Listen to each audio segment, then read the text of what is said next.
Bismillahirrahmanirrahim. Assalamualaikum warahmatullahi wabarakatuh. Selamat pagi atau siang, selamat malam, Bapak Ibu dosen dan rekan mahasiswa informatif. Kenalkan, nama saya Kretali Harindrajat Miko. Pada kesempatan ini saya akan mempresentasikan hasil ujian teknik semester mata kuliah metode penelitian yang dibimbing oleh Bu Adi. Presentasi saya akan terbagi menjadi dua bagian utama.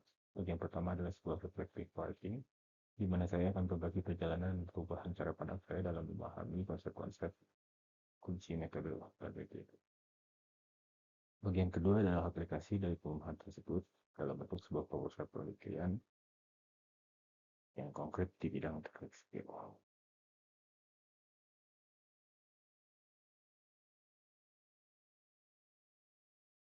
Maka satu, reflective writing. Melalui tulisan reflektif ini, saya akan menguraikan bagaimana pemahaman saya berevolusi, mulai dari pentingnya konsep dan kaidah ilmiah, cara merumuskan masalah, hingga menggunakan alat bantu seperti refleksi dan AI, dan mendefinisikan variabel.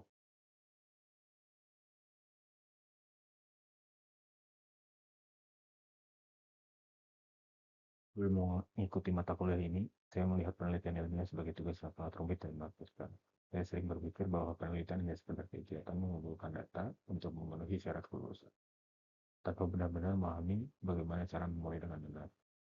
Namun pandangan tersebut berubah setelah saya mempelajari materi demi materi di kelas ini. Saya belajar bahwa penelitian ternyata memiliki pola dan langkah yang jelas. Hal ini sejalan dengan pendapat Sekarang dan Luki yang menyebutkan bahwa penelitian adalah cara terorganisasi untuk menyelesaikan masalah, bukan sekedar menebak kebak. Saya kini menyadari bahwa langkah awal seperti memahami konsep dan kaidah penelitian sangat penting agar kita tidak salah langkah. Begitu pula materi yang lainnya. Berdasarkan pengalaman belajar tersebut, fokus pembahasan dalam makalah ini adalah bagaimana perubahan cara pandang terhadap penelitian, mengapa referensi engine dan literatur review sangat membantu, pelajaran penting saat merumuskan makalah dan variabel. Tujuan dibuatnya makalah ini adalah untuk mengukur sejauh mana saya memahami materi kuliah yang telah disampaikan, untuk menghubungkan satu materi dengan materi yang lainnya agar saya memiliki gambaran utuh tentang penelitian. Sebagai sarana evaluasi diri mengenai apa yang sudah dikuasai dan apa yang masih perlu dipelajari lebih lanjut. Adapun manfaat dari makalah ini adalah sebagai berikut. Bagi saya sendiri, tulisan ini menjadi catatan berharga untuk mengingatkan kembali langkah-langkah penelitian yang benar sebagai persiapan menyusun skripsi. Bagi dosen mungkin untuk memberikan gambaran mengenai bagaimana mahasiswa menerima dan memahami materi yang telah diajarkan di kelas.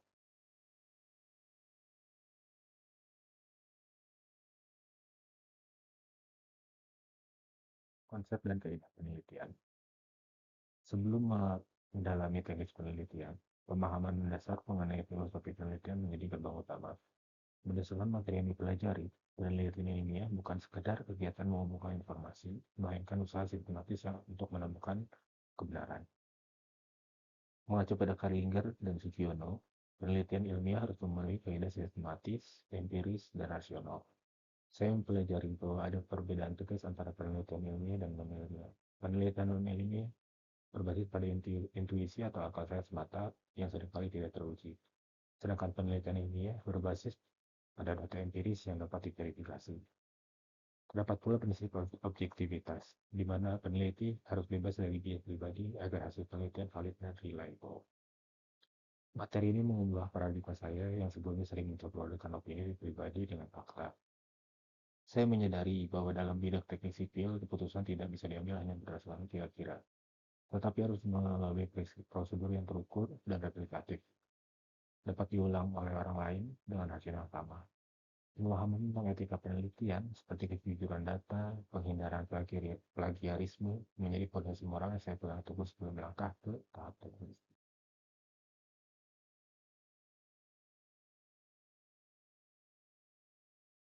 Merumuskan masalah seringkali dianggap sebagai tahap paling sulit. Namun, tahap inilah yang paling krusial. Masalah penelitian muncul dari kesenjangan atau gap antara harapan atau threshold dan kenyataan atau trusting. Sebagaimana dikutip dari Nazir, tidak semua masalah layak diteliti. Masalah yang baik harus memenuhi kriteria. Pertama, originalitas, memiliki nilai manfaat teoritis atau praktis, dan realistis, tersedia dari data dan waktu. Tahapannya meliputi identifikasi, pembatasan masalah, hingga perumusan pertanyaan 5 penelitian yang spesifik. Hubungan antara rumusan masalah dan hipotesis juga sangat erat, di mana hipotesis berfungsi sebagai jawaban sementara yang harus diuji. Bagian ini memberikan pencerahan terbesar bagi saya, karena topik ini merupakan topik yang dibahas dan dikaji oleh kelompok saya. Sebelumnya, saya mengira masalah hanyalah sesuatu yang rusak atau salah. Ternyata, keberhasilan yang aneh atau fenomena yang belum terjelaskan juga bisa menjadi masalah penelitian. Saya belajar untuk tidak langsung melompat ke solusi, tetapi menajamkan pertanyaan ke penelitian terlebih dahulu. Jika rumusan masalahnya kabur, maka seluruh metode yang digunakan akan sia-sia.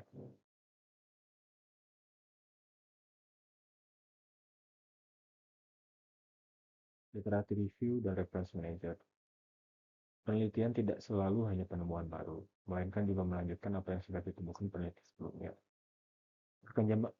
Perkembangan zaman kini telah memudahkan kita untuk membuat penulisan literatur lebih mudah dan efisien melalui alat-alat yang kini sudah tersedia. Literatur review berfungsi untuk memetakan posisi penelitian, menemukan riset gap, dan menghindari duplikasi. Seiring perkembangan zaman, menggunakan alat-alat seperti teknologi AI dan reference manager juga dapat digunakan untuk membantu pencarian dan pengelolaan referensi.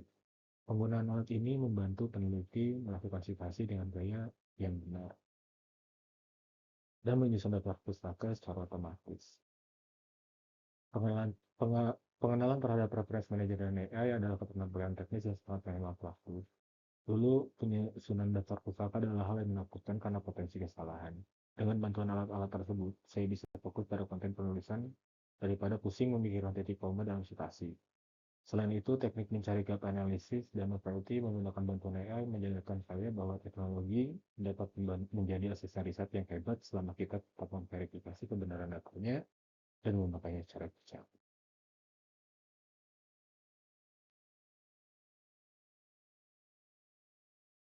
Variabel penelitian dan definisi operasional.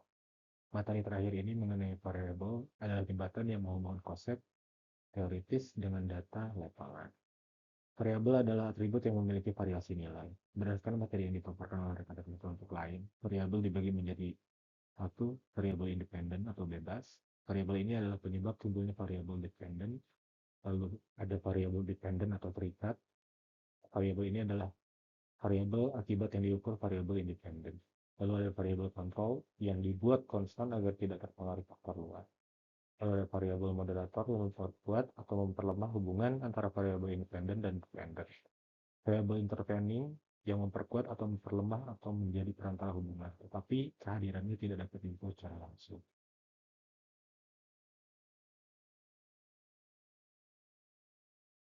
Pentingnya definisi operasional variabel ditekankan oleh Scaran dan Bucci untuk menghindari ambiguitas.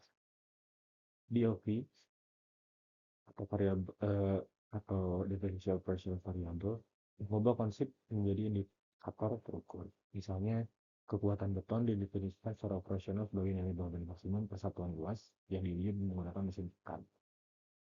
Selain itu, pemahaman skala pengukuran nominal, ordinal, interval, rasio sangat menentukan jenis uji statistik yang bisa digunakan. Materi ini sangat relevan dalam bidang studi kita, terutama teknik sipil. Saya menyadari bahwa kesalahan dalam mendefinisikan variabel secara operasional akan berakibat fatal pada pengambilan data. Contohnya, tanpa definisi yang jelas tentang bagaimana mengukur sebuah data yang dihasilkan tidak akan valid. Pemahaman tentang skala rasio yang memiliki nilai mutlak juga penting dalam perhitungan teknik sipil agar analisis statistik yang dilakukan akan akurat.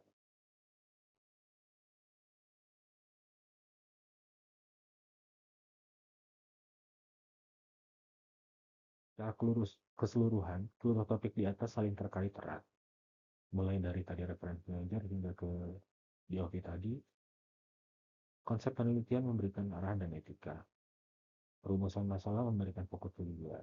Literatur review dibantu menggunakan referensi manager memberikan landasan teori yang kuat. Dan variabel dan juga DOV memastikan data dapat diambil secara presisi.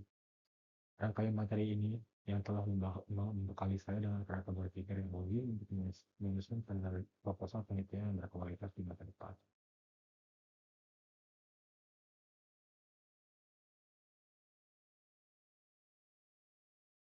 Setelah mengikuti rangkaian perkuliahan ini dan mempelajari materi dari konsep dasar hingga teknis variabel, pandangan saya terhadap penelitian berubah total. Saya menyadari bahwa penelitian bukan sekadar tugas akhir, melainkan sebuah cara berpikir untuk mencari jawaban yang benar dan bisa dibuktikan secara sistematis. Berikut adalah poin-poin utama yang saya pahami. Penelitian harus benar dan terukur, terutama dalam bidang teknik sipil. Kita tidak bisa mengira-ngira segala sesuatunya, tapi harus berdasarkan data nyata dan mengikuti aturan yang perlu. Yang kedua, masalah adalah poin utama. Menemukan masalah yang tepat lebih penting daripada sekedar mencari titik. Melalui riset gap, yaitu perbedaan antara harapan dan kenyataan. Teknologi mempermudah pekerjaan. Penggunaan alat bantu seperti reference manager dan AI juga mempercepat proses penelitian menjadi lebih cepat, rapi, dan menghindarkan kita dari bahaya plagiarisme.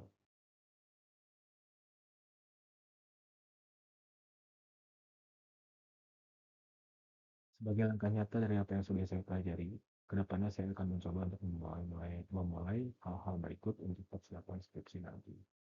Yang pertama, saya akan mulai merapikan referensi saya. Saya tidak akan menyimpan detail secara asap. Mulai sekarang, semua jurnal yang dibaca akan langsung dimasukkan ke aplikasi reference manager dan tidak.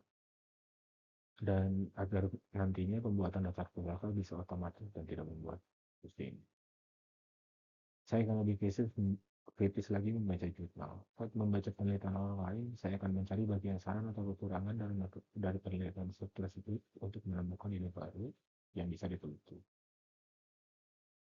Patuh pada standar. Ketika nanti merancang penelitian, saya akan membuat definisi operasional variabel yang sangat rinci sesuai standar agar yang data yang diambil dapat menjadi valid. Jujur dalam data, saya akan memegang teguh etika penelitian, yaitu tidak memanipulasi data karena kejujuran adalah modal utama seorang insinyur.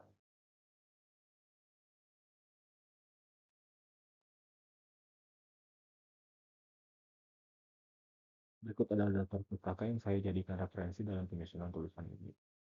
Dan demikianlah bagian pertama presentasi dari saya mengenai perjalanan reflektif dalam mempelajari metode penelitian.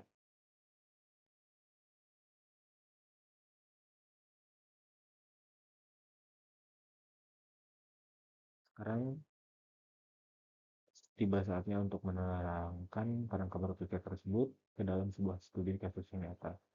Pada bagian kedua ini, saya akan mempresentasikan sebuah protokol penelitian yang berjudul studi komparasi efektivitas dan efisiensi biaya pada berbagai metode perbaikan struktur dermaga.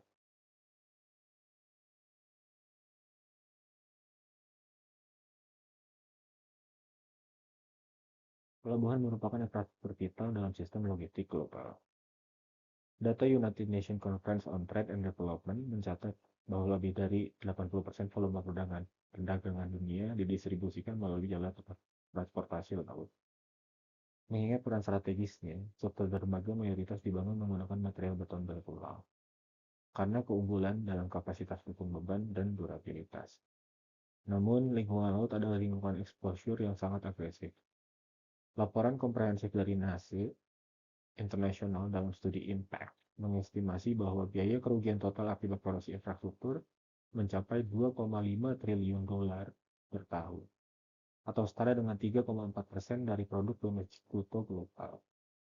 Statistik ini menegaskan bahwa degradasi dermaga bukan sekadar isu teknis, melainkan ancaman ekonomi makro yang serius bagi manajemen aset negara. Kondisi ini diperparah di Indonesia oleh faktor iklim tropis.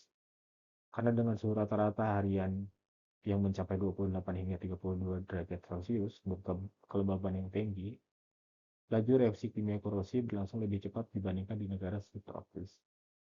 Sesuai hukum Arrhenius, laju korosi meningkat 2 kali lipat untuk setiap kenaikan suhu 10 derajat Celcius. Secara mekanistik, korosi menyebabkan volume karat mengembang hingga 6 kali lipat dari volume baja asli.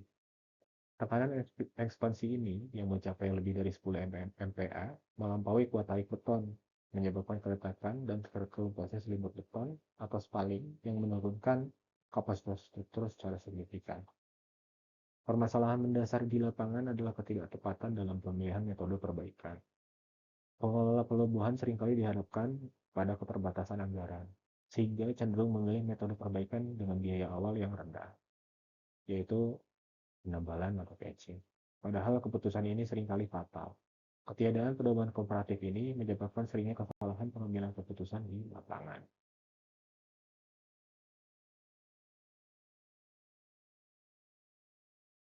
Berdasarkan latar belakang masalah yang telah diuraikan tadi, dapat diidentifikasi beberapa permasalahan pokok.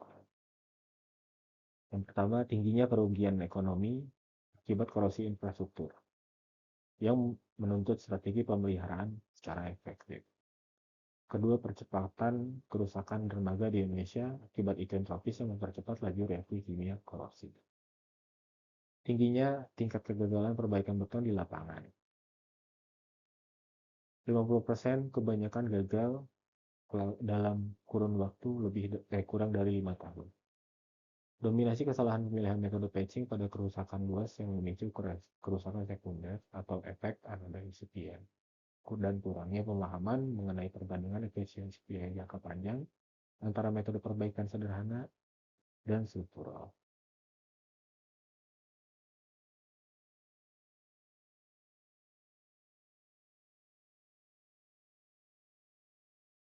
Rumusan masalah penelitian ini akan menjawab 3 pertanyaan kunci. Yang pertama, bagaimana mekanisme degradasi kapasitas suatu beton dermaga akibat serangan klorida dan sulfat? Berdasarkan studi literatur, bagaimana metode perbaikan yang memiliki efektivitas teknis paling unggul antara patching, grouting, dan shaping? Tiga, bagaimana perbandingan efisiensi biaya dari ketiga metode tersebut?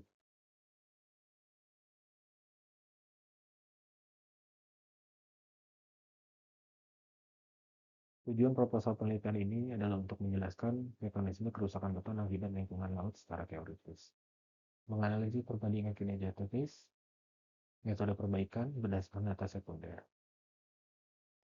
lalu merekomendasikan metode yang paling efisien, optimal secara biaya, dan juga teknis. Manfaatnya secara akademis adalah memperkaya literatur teknik sipil dalam bidang manajemen pemeliharaan support. Dalam segi praktis, menjadi panduan referensi bagi pemilik pelabuhan dalam memilih metode perbaikan yang tepat guna mencegah pemborosan anggaran. Proposal penelitian ini memiliki batasan-batasan antara lain cara metode studi literatur ini menggunakan metode studi kepustakaan atau literatur review dari data sekunder. Objek dalam penelitian ini adalah struktur dermaga beton tulang, dan lingkup dalam penelitian ini adalah fokus pada kerusakan akibat korosi klorida dan 3 metode, yakni patching, grouting, dan jacketing.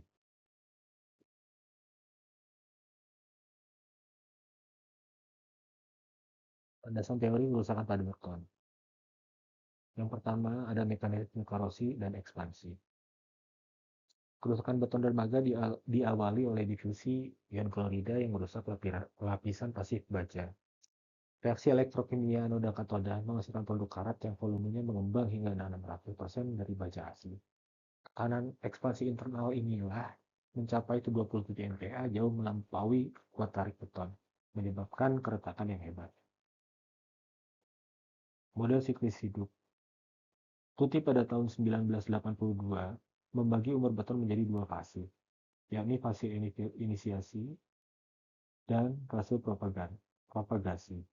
Pemahaman ini krusial karena metode patching sering gagal diterapkan pada fase propagasi lanjut di mana klorida sudah menyebar luas. Serangan sulfat. Selain klorida, air laut mengandung magnesium sulfat. Sulfat bereaksi dengan semen membentuk kristal ettringite yang bersifat ekspansif, menyebabkan beton menjadi lunak dan kehilangan ikatan pasta semen. Prediksi umur layan. Waktu inisiasi korosi diprediksi menggunakan rumus difusi untuk mengetahui kapan perbaikan harus dilakukan mengikuti persamaan sebagai berikut.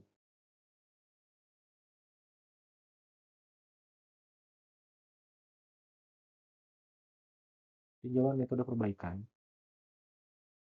Yang pertama ada penebalan atau patching. Penebalan ini wajib menggunakan material polimer modified mortar dengan susut yang rendah. Metode ini rentan terhadap incipient anoda effect, yaitu percepatan korosi di sekitar tambalan akibat perbedaan potensial listrik. Yang kedua ada metode injeksi recruiting, injeksi bahan cair ke celah retak. Epoxy struktural digunakan untuk menambal retak dengan kuat tarik lebih dari 50 MPa. Metode ini efektif memulihkan integritas fisik, namun tidak menghentikan lagi korosi internal. Yang ketiga ada metode penebalan, casting.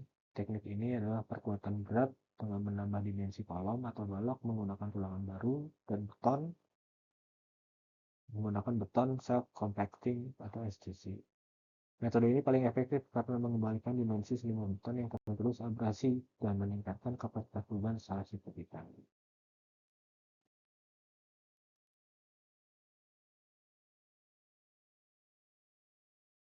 Ringkasan studi empiris yang menjadi data sekunder dalam proposal penelitian ini dapat 4 judul. Tilly JP dan Jacobs pada 2007 dalam papernya, yakni Concrete Repairs, Performance in Service and Current Practice. Metode yang diteliti dalam literatur tersebut adalah survei lapangan 230 proyek.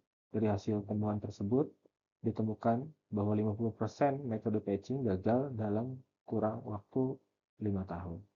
20% gagal kurang dari 1 tahun akibat retak kusut dan korosi makrosel.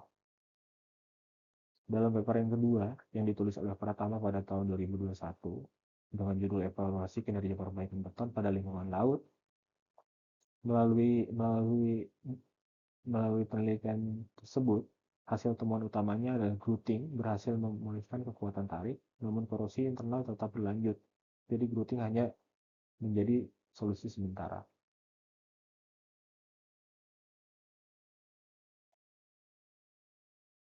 Susanto pada tahun 2011 dalam jurnalnya Analisis Perbandingan Biaya Metode Perkuatan Struktur Lembaga. Hasil temuan utamanya adalah secara material jacketing beton lebih murah 30% dibanding FRP, namun butuh alat berat dan waktu yang lama. Wibowo pada tahun 2020 dalam jurnalnya Pengaruh Surface Preparation terhadap kuat lekat patching repair. Hasil temuan utamanya adalah epoxy bending agent meningkatkan kuat lekat jauh lebih kuat dibandingkan perekat air semen.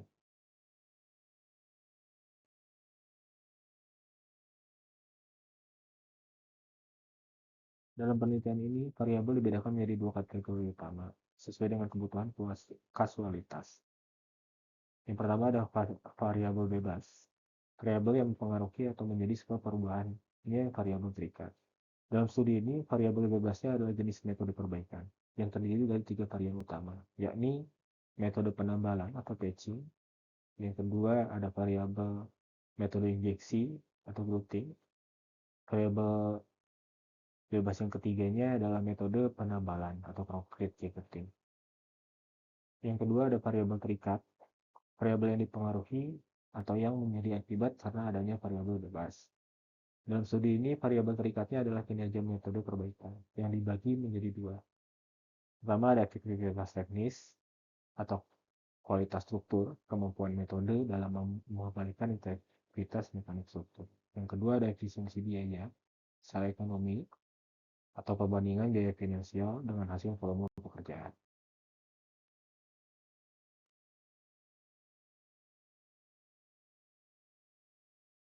Definisi operasional bertujuan untuk menjelaskan bagaimana variabel-variabel tersebut diukur berdasarkan data sekunder. Atau dalam hal ini, dalam penelitian ini, ini kumpulan dari beberapa literatur. Variabel metode perbaikan, variabel bebasnya adalah metode perbaikan. Teknik rekayasa sipil yang diterapkan untuk memulihkan fungsi layanan struktur beton dermaga yang terdegradasi sesuai standar. Indikator dari variabel bebas ini adalah prosedur kerja, Indikator pengukurannya adalah tahapan pelaksanaan dari material dan spesifikasi teknis bahan. Standar acuannya adalah kesesuaian dengan ASTM atau SNI atau acuan yang lainnya. Dari variabel terikatnya, yang pertama efektivitas teknis, ukuran kemampuan metode dalam mengembalikan integritas mekanik dan ketahanan struktur terhadap lingkungan laut. Indikator pengukurannya adalah kuat tekan atau kemampuan menahan beban tekan, kuat lekat, kekuatan ikatan antara beton lama dan beton baru, dan durabilitas.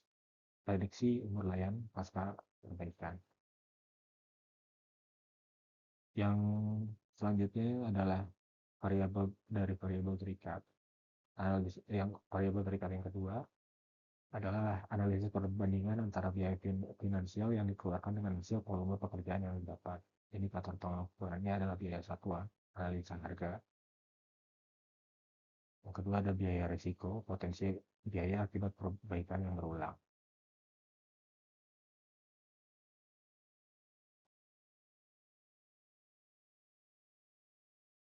Berikut adalah data pusaka yang saya jadikan referensi dalam penyusunan proposal penelitian ini.